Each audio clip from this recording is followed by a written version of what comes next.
Are you wondering about what's going on in the Montgomery County, Maryland real estate market? Well, you've come to the right place. Today, I'm going to review some interesting data from a recent presentation that was given by Lisa Sturdivant. She's the chief economist at Bright MLS. You'll see data from all parts of the DC metro area. I'm going to focus on the numbers for Montgomery County. So let's jump right in. Okay. So we're going to start with the closed sales statistics. So these are properties that have gone to settlement. Now, I sort of put these a little bit lower down than some of the other stats we're going to be looking at a little later because it's a lagging indicator. These are properties that went under contract 30, maybe 45, even 60 days ago in some instances. So it's not exactly reflective of the current market, but it's still good information to watch. So as you can see, what's happened year over year in the DC metro area, here's the whole metro. You can see what happened back to October of 2018. And so closed sales have been down actually since October or maybe September of last year. And you can see in Montgomery County, the year-over-year numbers are down 36%. So hold that thought, and we'll move on to the next slide. So this is a chart for sales prices, again, in the region year-over-year. And so you can see what happened during year-over-year price increases starting in the spring of 2020. And that those numbers have steadily gone down really since February of this year, which is when the market started to anticipate that the Fed was going to start raising rates. And you can see that year-over-year prices in Montgomery County for October were down 0.9%. Okay, next slide, we'll look at inventory. So this is the supply side of the equation. And you can see how much inventory fell really starting back in 2019, but the numbers really started to fall off again in the spring of 2020. And then they started to move up, and it looks like that would be July of this year was the first year where year-over-year inventory was actually up. And so now it's sort of hovering. And if you look at Montgomery County's numbers, still inventory is down year over year by 16.7%. Now we'll move on to pending sales. This is really the demand side of the equation, at least the more current demand side than closed sales.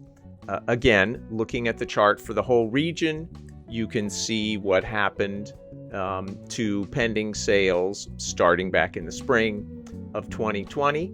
But that they've been steadily declining year over year. Now, part of that was tied up in inventory being lower, but you can see that pending sales have steadily declined, again, starting in the spring of this year, and that they're down 36% in Montgomery County year over year. If you'd like access to up-to-date information for yourself about what's going on in the market, you can click on the link below. Type in your name and email address and the zip code that you'd like to follow, and we'll get you set up. Once you've got access, you can check out other parts of the metro area and other areas around the country, just in case maybe you've got real estate somewhere else or you're thinking about making a move.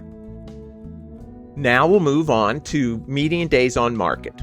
And again, these are regional numbers, and you can see if you look back to 2018 and 2019, they were hovering in the sort of 20 to 30 day range.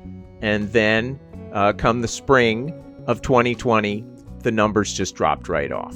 And they were well below 10, sort of up here a little bit, dipped down even further in the spring, and then shot back up again. Although, if you look at where they are relative to going back into 2018 and 2019, the numbers are still low.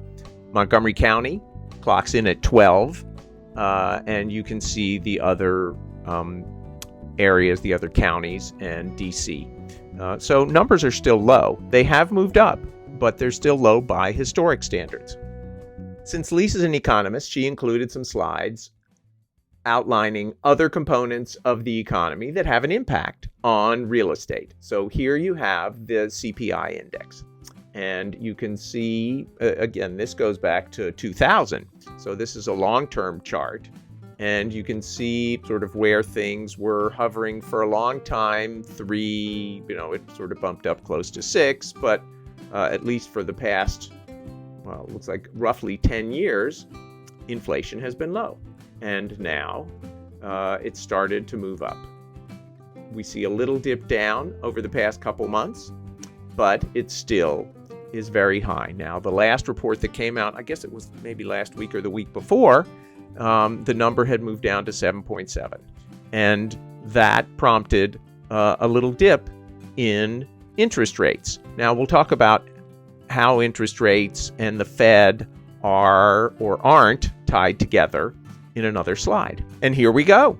So oftentimes when I'm talking to buyers and there's something that's happened with the Fed, certainly in the past few months when the Fed has raised rates, they think that that automatically means an increase in 30-year mortgage rates, which it doesn't. Certainly the Fed, the federal funds rate influences what happens to 10-year Treasury yields, which influences what happens with 30-year mortgage rates, but it's not that they're in lockstep. As you can see here, you can see that rates started to move up before the Fed started raising their rates. And that's often the case, is that the market tries to anticipate where the Fed's going to go, and they set their course based on what they think the Fed is going to do. And then when the Fed started to continually raise by those fairly large increments, 1/2 and then 3/4 of a point, that's when rates shot up even more. Here's a slide that shows you how the increase in interest rates has impacted people's purchasing power. So as you can see what's happened, and these are regional numbers, as you can see what's happened to the sale prices year over year. Median sales price has moved up about 3%. Mortgage rates have almost doubled. So this shows what has happened to the monthly payment for a median price house in the DC metro area. And you can see that it's gone from $2,100 to $3,400. And this also shows what the income is that would be required to carry that mortgage payment. A lot of people, there's a lot of buzz in the media and everything about real estate and prices crashing. So Lisa put together this slide and showed what would have to happen in the different jurisdictions in terms of price decreases to pull prices back to where they were 2 years ago. And as you can see, Montgomery County, it would take a 27% decrease in home prices to bring us back to the 2019 levels. Most of what I have read doesn't really forecast those sorts of decreases, at least around here.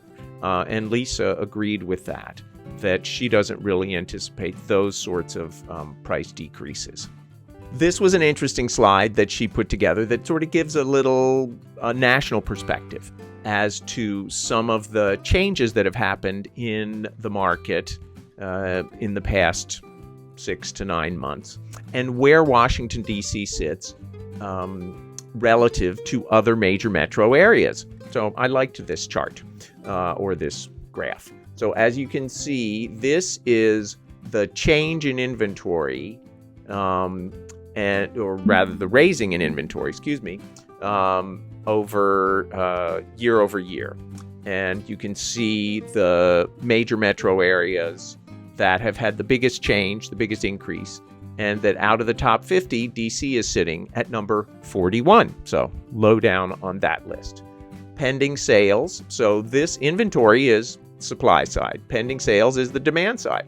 And you can see, again, looking at the top markets that have seen a decrease in pending sales or demand, what the top ones are, and DC sits at number 18. So sort of middle of the pack.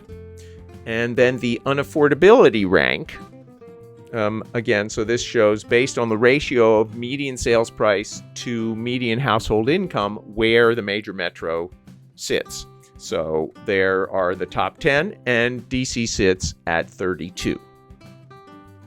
So I thought that was interesting to sort of give some perspective about where our area sits relative to other major metros. The DC metro area didn't see the huge run-up in prices that a lot of other major metros did. The DC metro area started out at a higher price point than most of the country. And so the way I sort of think about our market is that it's a little more conservative, I guess, might be a way to look at it. It's kind of like blue chip stocks. The highs aren't quite so high. The lows aren't quite so low. It's a little bit more of a steady Eddie kind of in the middle. Now, certainly we saw prices move up quite a bit by historic standards, but not the run up that a lot of lower cost, low tax areas did. So I think that you have to, when you see stuff online or on the news or read the newspaper or whatever, you have to take it with a grain of salt and look at where they're getting their data and what areas they're talking about, because national numbers don't necessarily really line up with what's happening in all kinds of locations. So you need to understand what's happening locally, because real estate is a local business. And so if I can be of any assistance, if you've got any questions about what's happening in the local real estate market, happy to help. All my contact information is below. And if you'd like to check out a recent video that I did on a local Montgomery County, Maryland neighborhood, you can click over here. If you'd like to subscribe to my channel so you get updates whenever new videos come out, click over there. And I hope you enjoyed it, and I'll see you on the next one.